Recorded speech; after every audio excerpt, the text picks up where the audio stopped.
महाकारुणिक तथागत सम्यक संबुद्ध तथागताने उपदेश केलेला सद्धम्म आणि या सद्धम्मावर मार्गस्थ तथागताचा संघ या तीनही रत्नांना त्रिवार अभिवादन। या तीन रत्नांची ओळख ज्या महामानवाने आपल्याला करून दिली ते बोधिसत्व परमपूज्य डॉक्टर बाबासाहेब आंबेडकर यांच्या स्मृतीस सुद्धा त्रिवार अभिवादन। आजच्या या धम्मकक्षेमध्ये उपस्थित आदरणीय सर्व उपासक उपासिका, तर आज मिलिंद प्रश्न या ग्रंथांतर्गत धर्मोपदेशानंतर भोजन ग्रहण करण्यासंबंधी प्रश्न या प्रकरणाचं अतिशय सुंदर असं वाचन रेश्माताई यांनी केलेलं आहे आणि वाचता वाचताच आपल्याला बऱ्याच गोष्टीचं आकलन झालेलं सुद्धा आहे। तरी पण एक सार रूपाने या ठिकाणी आपण या प्रकरणाला समजून घेण्याचा प्रयत्न करणार आहोत। तर इथं सुद्धा सुरुवातीलाच एक भगवान बुद्धाचं वचन आलेलं आहे, गाथाभिगीतं मे अभोजनेयं संपस्सतं ब्राह्मणनेस धम्मो गाथाभिगीतं पनुदन्ति बुद्धा धम्मे सती ब्राह्मण वृत्ती रेसाती। याचा अर्थ असा दिलेला आहे की धर्मोपदेशानंतर तेथे भोजन करण्याचे मी समर्थन करीत नाही। धर्मोपदेशानंतर भोजन करण्याचे मी समर्थन करीत नाही। हे ब्राह्मण, या धर्माकडे चांगल्या प्रकारे पाहिल्या जात नाही।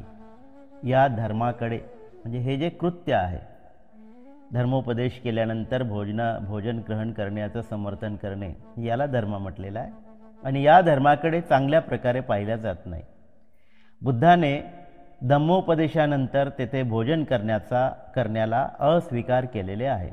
या धर्माच्या संबंधी, या धर्माचरणासंबंधी नेहमी जागृत असणे हेच श्रेष्ठ लोकांचे आचरण आहे। तर एका ठिकाणी भगवान बुद्धांनी म्हटलेलं हे एक वाक्य आहे ना।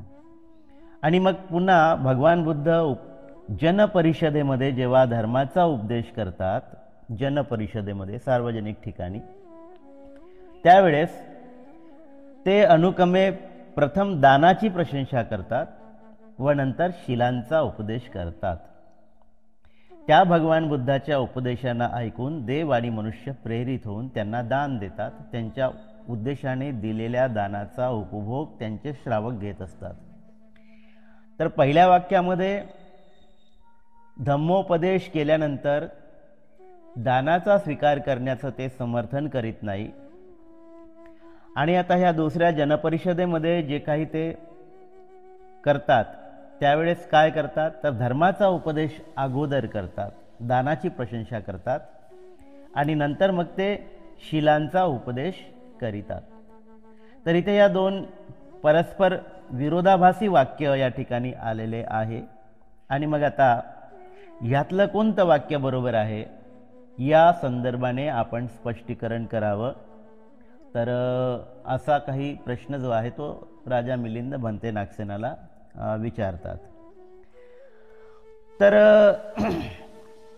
जर ते दानकथेचा उपदेश प्रथम करतात, हे वचन सत्य मानले, तर त्यांचे पुन्हा असे म्हणणे की धर्मोपदेशानंतर तेथे भोजन करणे अयोग्य आहे, हे वचन असत्य ठरते।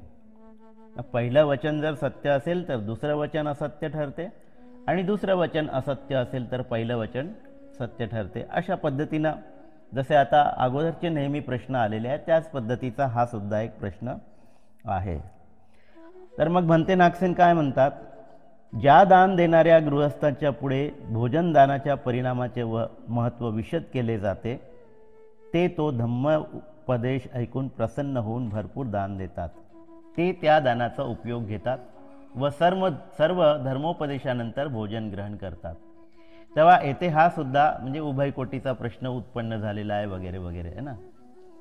तर आता या ठिकाणी भंते नागसेन एक उदाहरण देतात आणि त्या उदाहरणावरून ते समजावून सांगण्याचा प्रयत्न करतात की तरुण मुलांना प्रथम खेळणे दिले जाते, जसे विटी दांडू, गोल गोल फिरणारी गाडी, चक्री, पेला, आता अनेक छोट्या छोट्या मुलांच्या खेळणींचा आविष्कार झाला। आता आपण देताना त्यांना त्या इलेक्ट्रॉनिक्सच्या वस्तू निघालेल्या आहेत, आता त्या आपण त्यांना खेळावयास देतो आणि मग त्या वस्तू खेळावयास दिल्यानंतर आपण त्यांच्याकडून काही कामं करून घेतो. ते खुश होतात. लहान मुलं छोटी छोटी खेळणी दिली की बाळा असं करायचं नाही, तर मग खेळणी दिल्यावर ते खुश होतात आणि मग आपलं ऐकायला लागतात ना.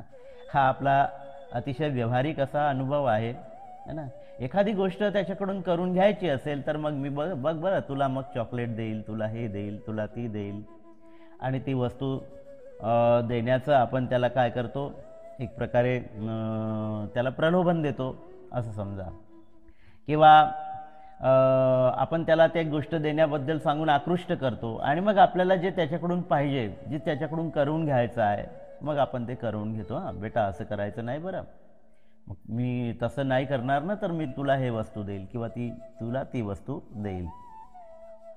तर अशा पद्धतीनं आपण त्यांच्याकडून काय आपल्याला जे अपेक्षित आहे ते करून घेतो. तर तथागताने प्रथम दान कथांचा उपदेश करून त्यांच्या मनाला आकर्षित केल्यानंतर शील कथांचा उपदेश केलेला आहे. तर एकाएकी धम्म ग्रहण करायला कोणी तयार होत नाही, तर अशी परिस्थिती निर्माण केली पाहिजे की ज्यातून तो धम्म कथन म्हणजे धम्म ऐकण्यासाठी, धम्म ग्रहण करण्यासाठी तो तयार झाला पाहिजे, त्याची मानसिकता तयार झाली पाहिजे. तर पहिल्या वाक्याचा हा मतितार्थ या ठिकाणी सांगितलेला आहे. दुसरं एक उदाहरण दिलेलं आहे की एखादा बिमार असेल तर तो वैद्य अगोदर त्याच्या शरीराची मालिश करतो, त्यातून मग त्याला काहीशी शक्ती प्राप्त होते, तरतरी येते त्याच्या अंगामध्ये, उत्साह संचारतो आणि मग त्यानंतर ती शक्ती पचवण्यालायक त्याचं शरीर तयार झाल्यावर मग त्याला जुलाबाचं औषध देतो. त्याच पद्धतीनं तथागत प्रथम दानकथांचा उपदेश करून त्याच्या मनाला आकर्षित केल्यानंतर शील कथांचा उपदेश करीत असत. शीलाचं महत्त्व त्यानंतर ते पटवून सांगत असत.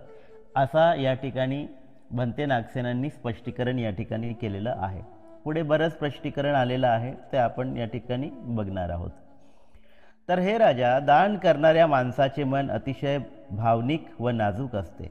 ते त्या दानरूपी पुलावरून किंवा नावेवरून संसाररूपी सागराला पार करीत असतात. त्यामुळेच त्यांना प्रथम त्यांच्या कर्तव्याचा उपदेश दिला जात असे.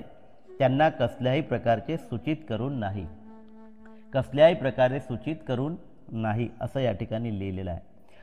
आता पुढे याचं खूप सुंदर असा स्पष्टीकरण या ठिकाणी भंते नागसेनांनी केलेलं आहे की काय सूचित करायचं आहे आणि काय सूचित करायचं नाही आहे, काय सूचित करणं योग्य आहे आणि काय सूचित करणं अयोग्य आहे. याचं सुंदर विश्लेषण या ठिकाणी भंते नागसेनांनी केलेलं आहे. आणि मग ते पुढे राजा प्रश्न विचारतात, तुम्ही सूचित करून असे जे म्हटले आहे तर ते सूचित करणे किती प्रकारचे आहे? आणि मग राजा उत्तर देतात, ते 2 प्रकारचे आहे. पहिलं काय म्हटलेलं आहे, या 2 प्रकारातला जो पहिला प्रकार आहे तो प्रकार काय आहे, तर प्रत्यक्ष जाऊन सूचना करणे, प्रत्यक्ष जाऊन सूचना करणे. आणि दुसरा प्रकार काय आहे, तोंडाने सांगून सूचना करणे. हे 2 प्रकार आहेत. येथे प्रत्यक्ष जाऊन सूचना करणे अयोग्य आहे आणि योग्यही आहे. आता पहिला जो प्रकार आहे प्रत्यक्ष जाऊन सूचना करणे, तर यामध्ये सुद्धा एक बाब योग्य आहे आणि एक बाब अयोग्य सुद्धा आहे असं सुद्धा म्हटलेलं आहे. म्हणजे त्याच्यामध्ये सुद्धा योग्य आणि अयोग्य असं बायफर्केशन या ठिकाणी केलेलं आहे आणि ते कसं संयुक्तिक आहे हे सुद्धा या ठिकाणी त्यांनी पुढे जाऊन त्याचं मार्गदर्शन केलेलं आहे. त्याचप्रमाणे संदेश पाठवून सूचना करणे अयोग्य आहे आणि योग्यही आहे. तर मग आता त्याचं ते स्पष्टीकरण करतात. तर काय करतात, प्रत्यक्ष जाऊन सूचना करणे कशामुळे अयोग्य आहे? आता सूचित करणे ही जी बाब आहे ती 2 भागामध्ये त्यांनी विभागली, प्रत्यक्ष जाऊन सूचना करणे आणि तोंडाने सांगून सूचना करणे.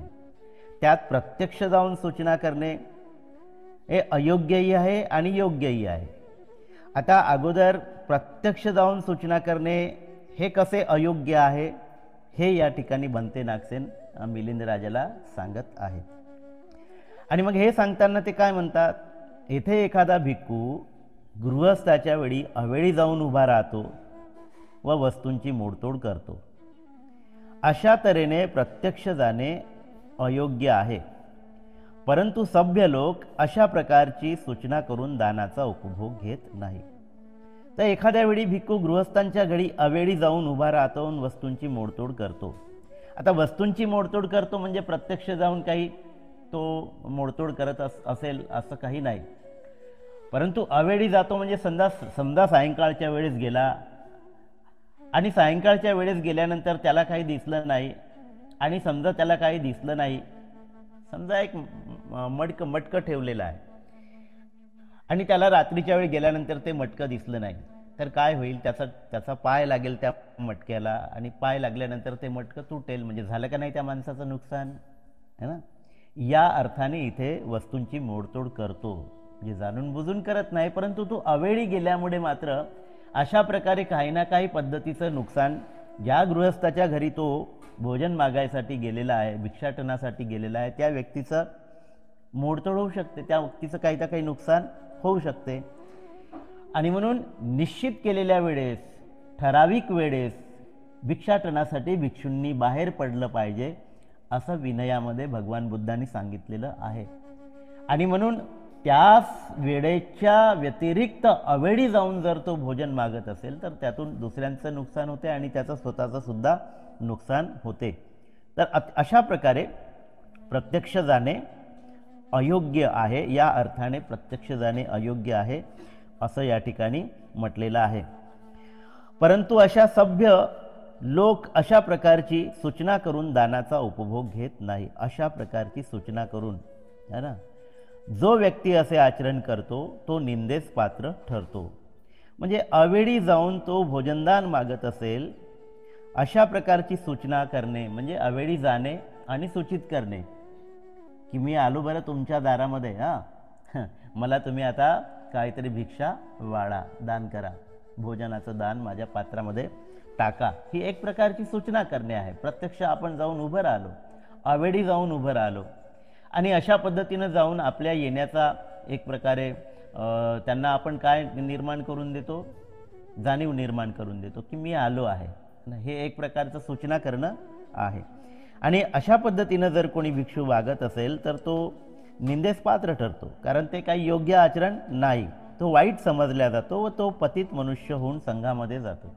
तर अशा संघामध्ये असणाऱ्या भिक्खूंना पतित म्हटलेलं आहे, पतन झालेला म्हटलेलं आहे, कारण हे काही विनयाला धरून नाही, ही काही चांगली बाब नाही, नाही का. कोणत्याही वेळी अवेळी जाऊन भोजन मागणं तर ही काही चांगली बाब नाही. म्हणून प्रत्यक्ष जाऊन सूचना करणे हे कशा पद्धतीनं अयोग्य आहे हे या ठिकाणी भन्ते नागसेनांनी चांगल्या प्रकारे समजावून सांगितलेले आहे. पुन्हा जे अयोग्य आहे त्या संदर्भाने आणखी एक बाब सांगितलेली आहे, आणि ती कोणती बाब आहे. एखादा भिक्षू गृहस्थांच्या घरी अवेळी जाऊन उभा राहतो, आणि मी आलो अशा पद्धतीनं प्रत्यक्ष त्या ठिकाणी तो सांगण्याचा प्रयत्न करत आहे, है ना. दुसरं काय आहे की तो अवेळी जाऊन उभा राहतो आणि वाकून मोरासारखा डोकावून पाहतो व इकडे तिकडे पाहतो. जे भिक्षाटनाला तर गेलेला आहे, पण तू काही मिळेल का, कोणी आहे का ज्याला मी संकेत करू शकेल की मी आलेलो आहे, मला काहीतरी वाढा. अशा पद्धतीनं तो इकडे तिकडे पाहत असतो, शोध घेत असतो, घरच्या व्यक्तीचा शोध घेण्याचा प्रयत्न करीत असतो, जेणेकरून त्याला सांगता आलं पाहिजे, काही सूचना करता आली पाहिजे किंवा काही संकेत करता आला पाहिजे किंवा मी त्याला दिसलो पाहिजे अशी अपेक्षा, आणि मी दिसेल तर मग तो मला काहीतरी वाढेल अशा पद्धतीची अपेक्षा, है ना. आणि म्हणून वाकून मोरासारखा डोकावून पाहतो, इकडे तिकडे पाहतो.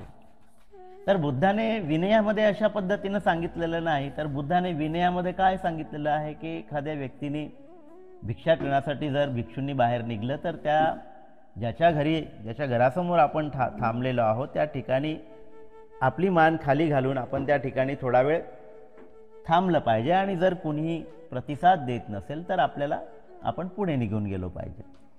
तर अशा पद्धतीनं मोरासारखं डोकावून पाहणे, इकडे तिकडे पाहणे हे सुद्धा प्रत्यक्ष सूचना करण्यासारखं आहे आणि ते अयोग्य आहे. परंतु सभ्य लोक अशा प्रकारची सूचना करून दानाचा उपभोग घेत नाही. जो व्यक्ती असे आचरण करतो तो निंदेस पात्र होतो, वाईट समजला जातो, पतित म्हणून तो संघामध्ये जातो. तर या गोष्टीचं सुद्धा भगवंतांनी समर्थन केलेलं नाही. तर इथे भिक्षूंनी विनयाचं कसं पालन केलं पाहिजे. विशेषतः भोजन ग्रहण करण्याच्या संबंधाने, भिक्षाटनाच्या संबंधाने एका भिक्षूचं आचरण कसं असलं पाहिजे हे या ठिकाणी भंते नागसेनांनी या ठिकाणी सांगण्याचा प्रयत्न केलेला आहे. आणखी तिसरी गोष्ट याच अनुषंगाने है ना, जे सूचित करून या शब्दाच्या अनुषंगाने जी बाब आलेली आहे त्यामध्ये पहिला मुद्दा आलेला आहे प्रत्यक्ष जाऊन सूचना करणे.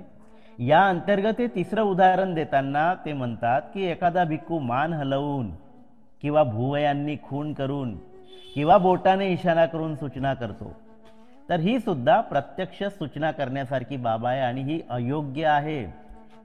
असं कोणत्याही भिक्षूने करता कामा नये. मान हलवणे, भुवयांनी खून करणे, असं भुवयांनी है ना, तुम्ही कल्पना करा भुवयांनी खून करणे है ना. आपण अनेकदा असे भुवयांनी खून करत असतो, प्रश्न विचारत असतो, भुवयावरती ताणल्या की प्रश्नचिन्ह निर्माण झाला, काय आहे बाबा ना, काय प्रॉब्लेम आहे ना. अशा पद्धतीनं आपण अशा अनेक क्रियांच्या माध्यमातून आपण काहीतरी संकेत देण्याचा की मी तुझ्यावर नाराज झालो, मी तुझ्यावर चिडलो, अशाच पद्धतीची ही भिक्षाटनाच्या संदर्भाने आलेली ही क्रिया आहे की मी आलेलो आहे बा. अशा पद्धतीनं तो काय सूचित करण्याचा प्रयत्न करते, बोटाने इशारा करण्याचा प्रयत्न करते. आणि अशा पद्धतीची कृती जर एखादा भिक्षू करत असेल तर ही कृती अयोग्य आहे. आणि जे सभ्य भिक्षू असतात ते अशा पद्धतीनं खून करून दान स्वीकार करीत नाही, दानाचा उपभोग घेत नाही. आणि असं आचरण करणारा जो व्यक्ती आहे किंवा भिक्षू आहे तो निंदेस पात्र होतो, वाईट समजला जातो आणि पतित मनुष्य होऊन तो संघामध्ये जातो. तर ही सुद्धा बाब या ठिकाणी म्हणजे त्या 3 बाबी या ठिकाणी अधोरेखित केलेल्या आहे भिक्षाटनाच्या संदर्भाने, म्हणजे भोजन ग्रहण करण्याच्या संदर्भाने, म्हणजे भोजनाचं दान करण्याच्या संदर्भाने ह्या 3 बाबी या ठिकाणी आलेल्या आहेत. आता या कशा संदर्भाने होत्या, ज्या अयोग्य बाबी आहे त्या संदर्भाने या 3 बाबी भंते नागसेनांनी राजा मिलिंदाला सांगण्याचा प्रयत्न केलेला आहे.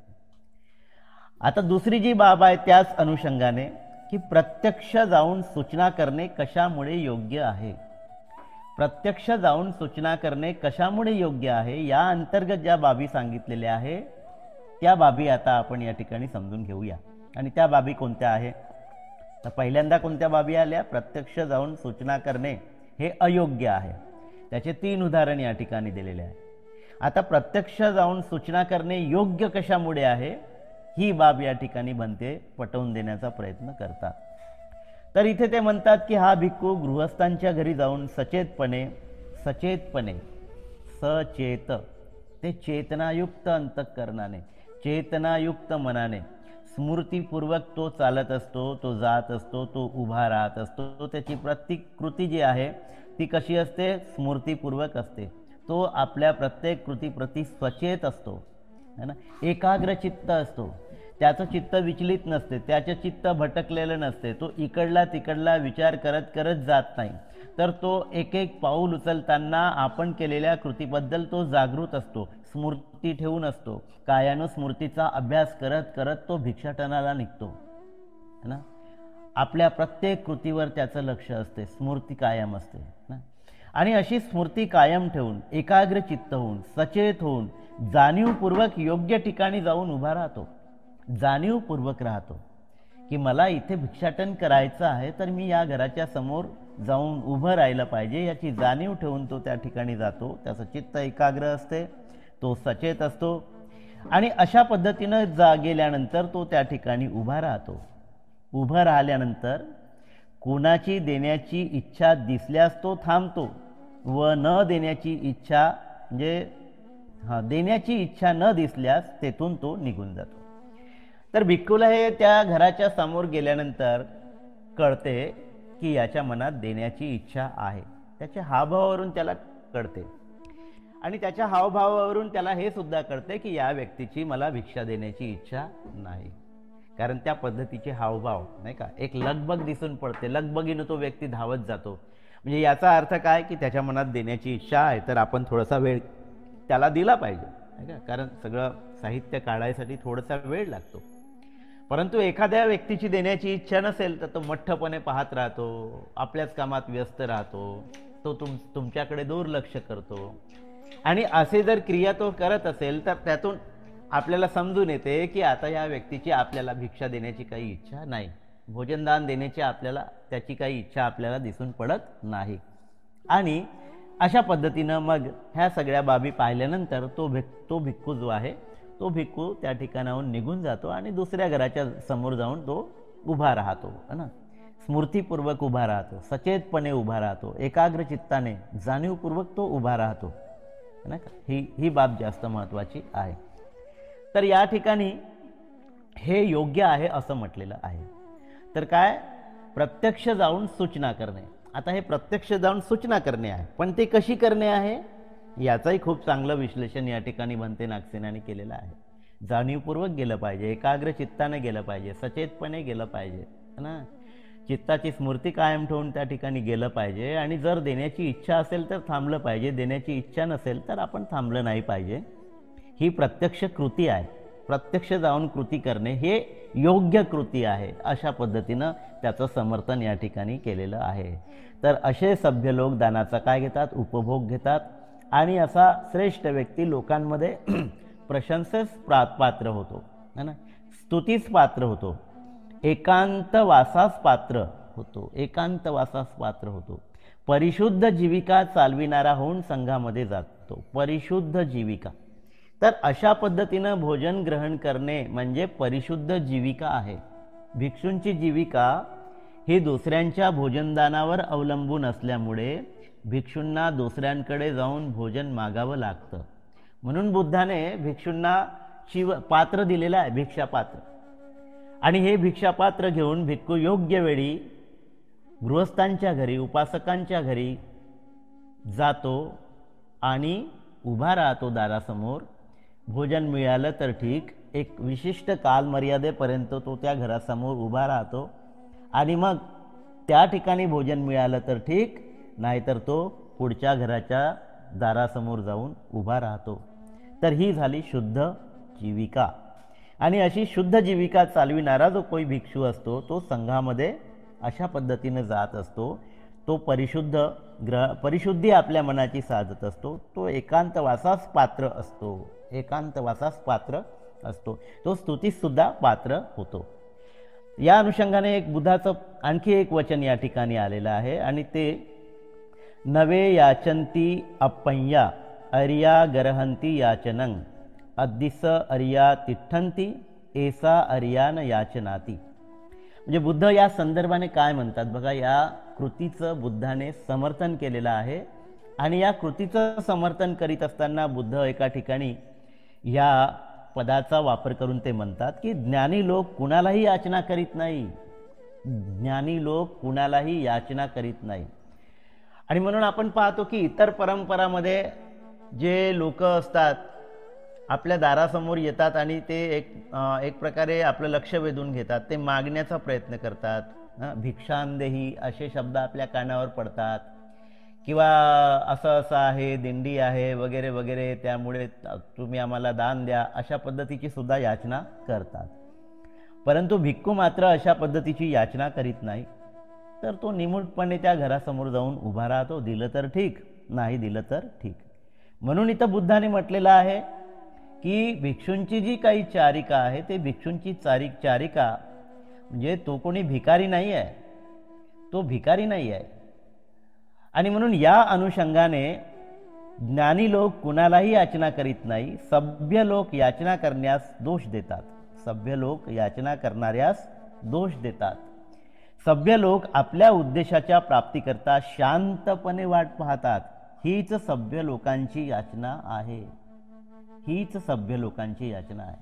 म्हणजे भिक्षूंच्या चारिके संबंधाने भगवान बुद्धांनी जे काही वाक्य उच्चारलेलं आहे ते किती महत्त्वाचं वाक्य आहे या ठिकाणी या संदर्भाने आपण लक्षात घेतलं पाहिजे की ज्ञानी लोक याचना करीत नाही है ना. तर उद्देशाच्या प्राप्तीकरता शांतपणे वाट पाहतात, हीच सभ्य लोकांची याचना आहे. याच्यातच त्यांची याचना म्हणजे काय आहे, दडलेली आहे की शांतपणे उभं राहणे, शांतपणे उभं राहणे.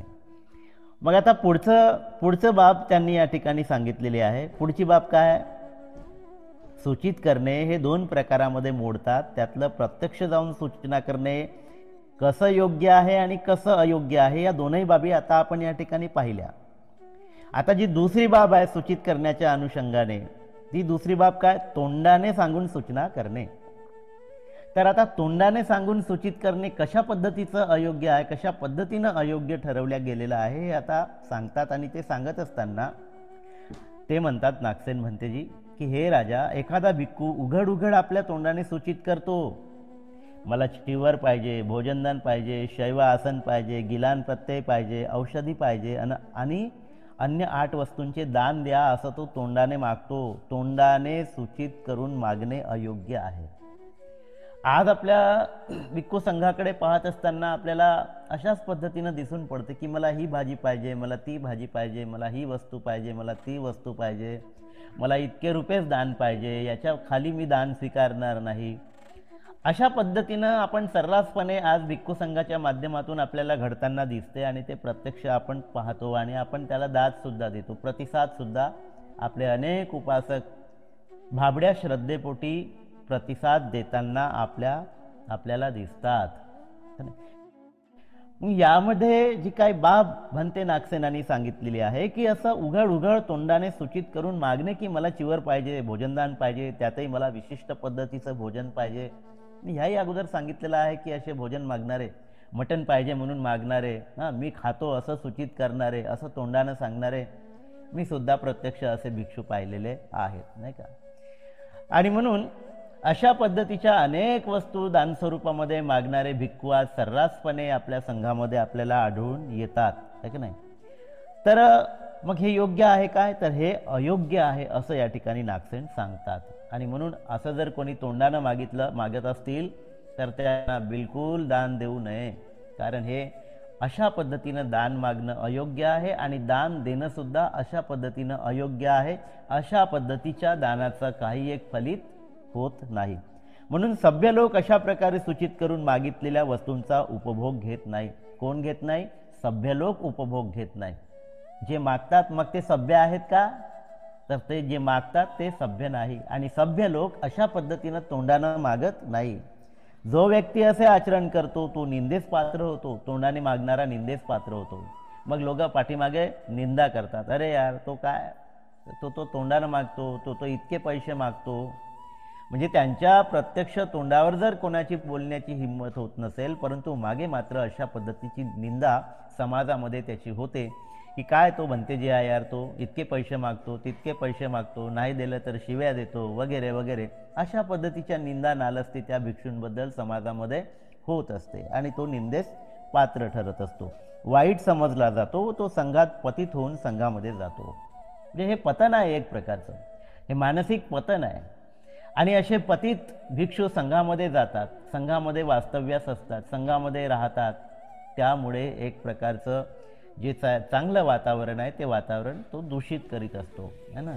म्हणून या गोष्टीचं समर्थन भगवान बुद्धाने केलेलं नाही. आणि तीच बाब या ठिकाणी भंते नागसेनांनी सुद्धा अधोरेखित केलेली आहे. पुन्हा ते म्हणतात की हे राजा, पुन्हा एखादा भिक्खू इतराजवळ जाऊन सांगतो व असे म्हणतो की हे मला पाहिजे, हे मला पाहिजे. आणि त्याविषयी दुसऱ्याला वारंवार सांगितल्यामुळे त्याच्या मनात लोभ उत्पन्न होतो. तर अशा पद्धतीने तोंडाने सूचित करून मागणे हे अयोग्य आहे.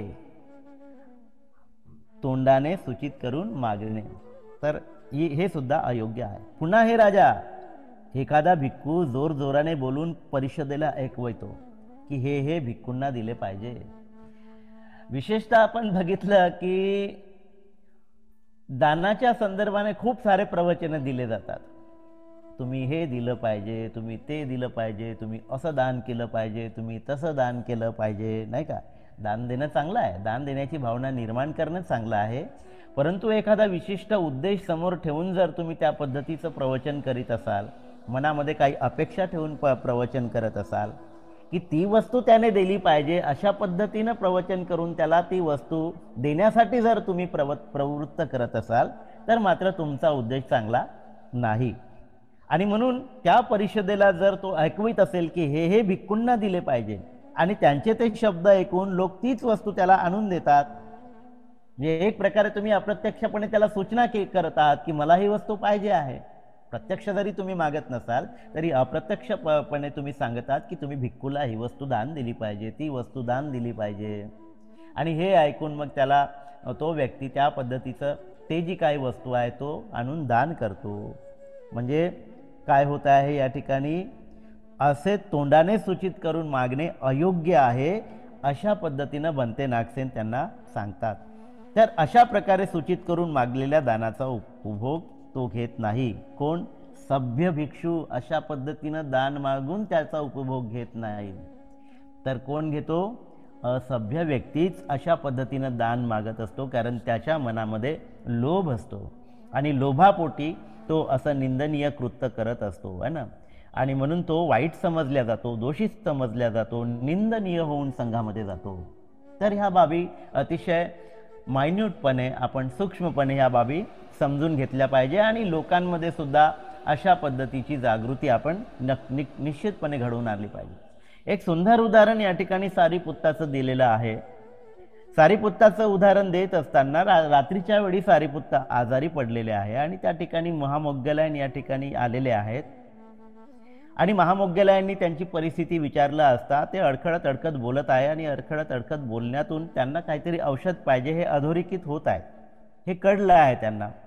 प्रत्यक्ष त्यांनी मागितलं नाही, प्रत्यक्ष त्यांनी काही सांगितलं नाही, पण बोलता बोलता अडखळत अडखळत बोलल्यामुळे त्यांच्या ते लक्षात आलेलं आहे की ही यांची प्रकृती काही बरोबर नाही आणि यांना वस्तूची गरज आहे, म्हणजे औषधीची गरज आहे. पण नंतर सारीपुत्त काय म्हणतात, माझ्या अडखळत बोलण्यामुळे या औषधाचे नाव आलेले आहे, पण मला माझी आजीविका तोडायची नाही. मला जी माझी आजीविका सांगितलेली आहे तथागताने, जो विनय घालून दिलेला आहे, जो नियम घालून दिलेला आहे, विकाल भोजना वेरमणी सिक्खापदं समादियामी. आणि आता ही सायंकाळची वेळ आहे, म्हणजे हा विकाल काल आहे आणि अशा विकाल कालामध्ये भिक्षूंनी भोजन ग्रहण करू नये असा नियम आहे आणि असा जर नियम असेल तर तो मला तोडायचा नाही. अशा पद्धतीनं गरज असताना सुद्धा आपल्या विनयाला जपण्याची ही जी काही भूमिका आहे ती सारीपुत्ताची भूमिका या ठिकाणी दिसून पडते. काहीही झालं तरी मी मात्र माझं विनय तोडणार नाही, नियमाला डावलून मी माझी उपजीविका भंग करणार नाही, माझी आजीविका भंग होणार नाही. आणि आजीविका भंग होण्याच्या भीतीने त्यांनी त्या औषधाला ग्रहण केले नाही, तिचा अस्वीकार केला. अशा प्रकारे तोंडाने सूचित करणे योग्य आहे. सभ्य लोक अशा प्रकारे सूचित करून मागितलेल्या दानाचा उपभोग करीत नाही. जो व्यक्ती असे आचरण करतो तो निंदेस पात्र होतो, वाईट समजला जातो व दोषी, निंदनीय आणि पतित होऊन संघामध्ये जातो. अतिशय उपयुक्त उदाहरण या ठिकाणी दिलेलं आहे की विनयाला किती महत्त्व दिल्या जाते, विनयाला किती महत्त्व दिल्या जाते, नाही का नाही. आणि मग पुढे जी बाब आलेली आहे की कशा प्रकारे तोंडाने सांगून सूचना करणे योग्य आहे. आता अयोग्य आहे या संदर्भाने ही बाब आलेली आहे की त्यांनी अशा पद्धतीनं मला या गोष्टीची आवश्यकता आहे असं प्रत्यक्ष किंवा अप्रत्यक्षपणे सुद्धा सूचित करू नये. ही बाब अयोग्य आहे, तोंडाने सूचित करणे बाब अयोग्य आहे. पण मग तोंडाने सूचित करणे योग्य आहे, त्यामध्ये काय योग्य आहे हे सुद्धा या ठिकाणी दोनही बाजू मांडलेल्या आहे, दोनही बाजू मांडलेल्या आहे. आणि आता पहिली बाजू आपण बघितली, दुसरी बाजू मांडताना ते कसं योग्य आहे हे सुद्धा या ठिकाणी सांगताना ते म्हणतात की हे राजा, इथे भिक्खू आपल्या स्मृतीद्वारे आपल्या संबंधितांना किंवा वर्षावासाकरिता ज्यांनी निमंत्रण दिलेले आहे त्यांना आवश्यक त्या औषधीची सूचना पाठवितो, स्मृतीपूर्वक पाठवतो. कोणाला पाठवितो? संबंधितांना पाठवितो किंवा वर्षावासासाठी ज्यांनी निमंत्रण दिलेलं आहे त्यांना पाठवतो, सूची पाठवतो. कोणती सूची? की तर तो कोणती सूची पाठवतो की बघा मला ही बिमारी आहे, मला हा शारीरिक त्रास आहे ना, मला अशा प्रकारचा आजार जडलेला आहे, मला अशा प्रकारचा रोग जडलेला आहे. आणि शरीराची निगा राखणे हे आपलं कर्तव्य आहे.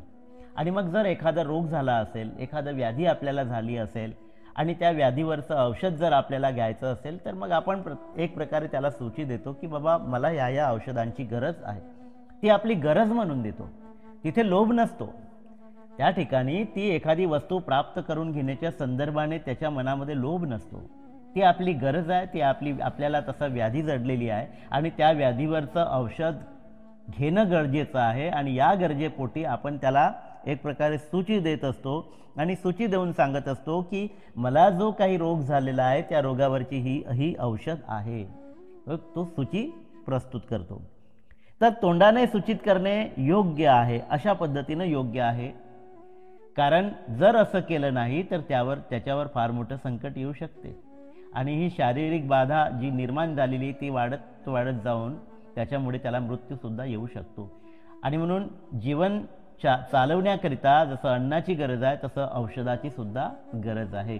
ही सुद्धा त्यांची नीड आहे आणि ती प्राप्त करण्यासाठी तो सूची देत असतो, म्हणजे प्रत्यक्ष सूचना करीत असतो की मला या वस्तूची गरज आहे आणि त्याची परिपूर्ती उपासक किंवा निमंत्रण देणारा, वर्षावासासाठी निमंत्रण देणारे जे लोक असतात ते त्याची परिपूर्ती करीत असतात. तर मग ह्या आचरणामध्ये कुठलाही दोष नाही, हे निर्दोष आहे, प्रशंसित आहे आणि परिशुद्ध जीविका चालविणारा समजला जातो. अशा व्यक्तीला परिशुद्ध जीविका चालवल्या जातो.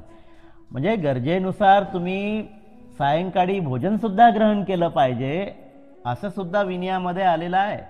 जर तुम्हाला औषध घ्यायची असेल आणि औषध घेण्यासाठी जर तुम्हाला भोजन ग्रहण करणे हा जर म्हणजे नियम सांगितला असेल किंवा हे जर पथ्य सांगितलं असेल वैद्याने, तर मग त्या परिस्थितीमध्ये तुम्ही ते औषध ग्रहण करायचं आहे म्हणून तुम्ही भोजन ग्रहण करू शकता, अन्यथा नाही.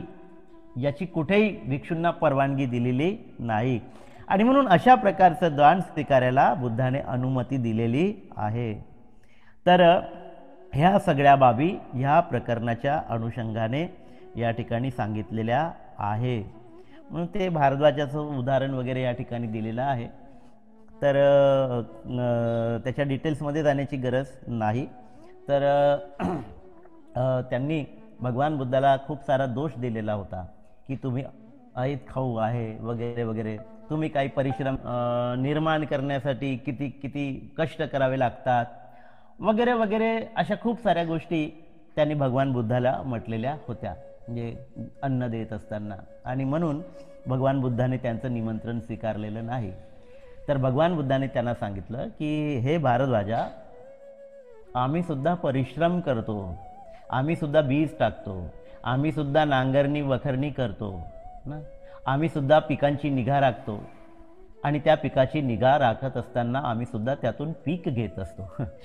म्हणजे भारद्वाज ब्राह्मणांनी भगवान बुद्धाला जे काही वाक्य म्हटलं त्याचं प्रतिउत्तर भगवान बुद्धांनी दिलं की आम्ही ऐत खाऊ नाही, आम्ही सुद्धा कष्ट करतो, मेहनत घेतो, आम्ही श्रद्धेचं बीज पेरतो, लोकांच्या मनामध्ये श्रद्धेच्या बीजाची प्रेरणा करतो, आम्ही नांगरणी वखरणी करतो, त्यांच्या मनाला परिशुद्ध करण्यासाठी शीलाचं आचरण सांगतो, ही नांगरणी वखरणी करतो है ना.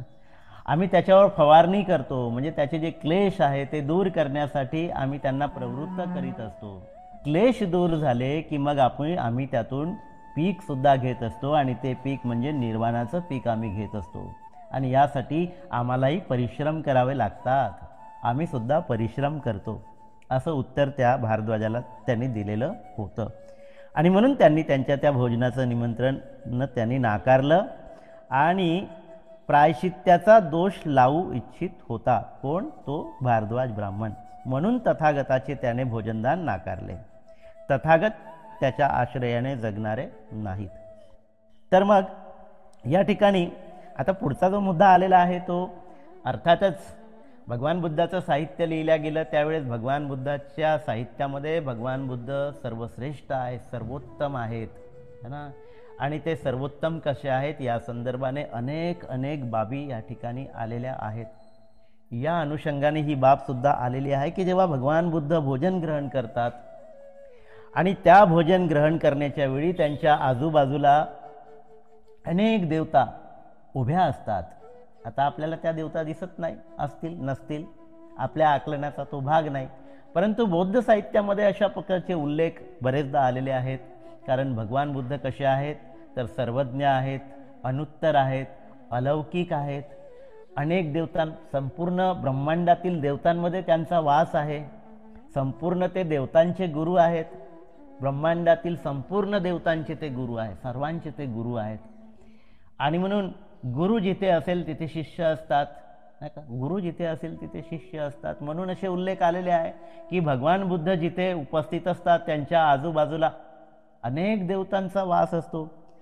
आणि मग ते भोजन ग्रहण करण्याच्या वेळीसुद्धा त्या देवता त्यांच्या आजूबाजूला उभ्या असतात आणि प्रत्येक घास ग्रहण करताना त्या प्रत्येक घासावर काय करतात ते, तर त्यामध्ये दिव्यशक्ती भरून ते अन्न त्यांना भगवान बुद्धाला देत असतात ना. म्हणजे उदाहरण दिलेलं आहे की ज्याप्रमाणे एक राजा, आणि भगवान बुद्ध सुद्धा राजा आहेत, धम्मराजा आहेत, तर प्रत्यक्ष राजा भोजन करत असताना राजाचा स्वयंपाकी त्यांच्या प्रत्येक घासावर कढी घालतो. आता आपण राजा बघितलेला नाही, परंतु त्या काळामध्ये अशी प्रथा असेल की प्रत्येक घास घेत असताना तो जो स्वयंपाकी आहे त्यांच्या प्रत्येक घासावर कढी घालून त्याला तो भात देत असतो. तर अशा पद्धतीनं भगवान बुद्धा सुद्धा एक राजा आहे, धम्मराजा आहे. आणि असा हा धम्मराजा जेव्हा भोजन करतो तेव्हा त्याचे शिष्यगण, देवता लोक नाही का, त्याच्या प्रत्येक घासावर दिव्य शक्ती घालत होते ना. अशा पद्धतीचा उल्लेख या ठिकाणी आलेला आहे. आणि त्यामुळे तथागताच्या शरीरामध्ये शक्तीचा संचार झालेला होता. तर एकंदरीत हे जे काही प्रकरण आहे ते अशा पद्धतीनं आलेलं आहे. अतिशय महत्त्वाचं असं प्रकरण या ठिकाणी आलेलं आहे. आणि ह्या प्रकरणाच्या अनुषंगाने भगवान बुद्धाचे जे श्रावक आहे, जे शिष्य आहेत, तर ते शिष्यांनी कशी आपली चारिका केली पाहिजे आणि कोणत्या चारिकेतून आपली सम्यक आजीविका त्यांनी चालवली पाहिजे याचे खूप सुंदर उदाहरणं या ठिकाणी देऊन काय चांगलं आहे किंवा काय योग्य आहे आणि काय अयोग्य आहे हे सांगत असताना प्रत्यक्ष जाऊन सूचना करणे हे कसं योग्य आहे आणि कसं अयोग्य आहे याचे उदाहरण देऊन या ठिकाणी त्यांनी सांगण्याचा प्रयत्न केलेला आहे. आणि तोंडाने सांगून सूचित करणे हा जो काही दुसरा भाग आहे, या अनुषंगानेही सुद्धा काय सूचित करणे योग्य आहे आणि काय सूचित करणे अयोग्य आहे हे अतिशय सुंदरपणे या ठिकाणी भंते नागसेनांनी सांगितलेलं आहे. यावर आपण चिंतन मंथन करावं आणि असं जर कुठे होत असेल तर तो प्रकार थांबवण्याचा आपण निश्चितपणे प्रयत्न केला पाहिजे. आपण त्यांच्या सम्यक आजीविकेविषयी आपण सुद्धा त्यांना अवगत केलं पाहिजे. एक उपासक म्हणून आपली ही सुद्धा जबाबदारी आहे. तर ह्या बाबी आपण या प्रकरणाच्या माध्यमातून समजून घेण्याचा प्रयत्न केला. आपण शांतपणे मला या ठिकाणी ऐकून घेतलं त्याबद्दल आपलं खूप खूप पुण्यानुमोदन, खूप खूप साधुवाद, धन्यवाद. इथेच थांबतो. नमो बुद्धाय. जय भीम.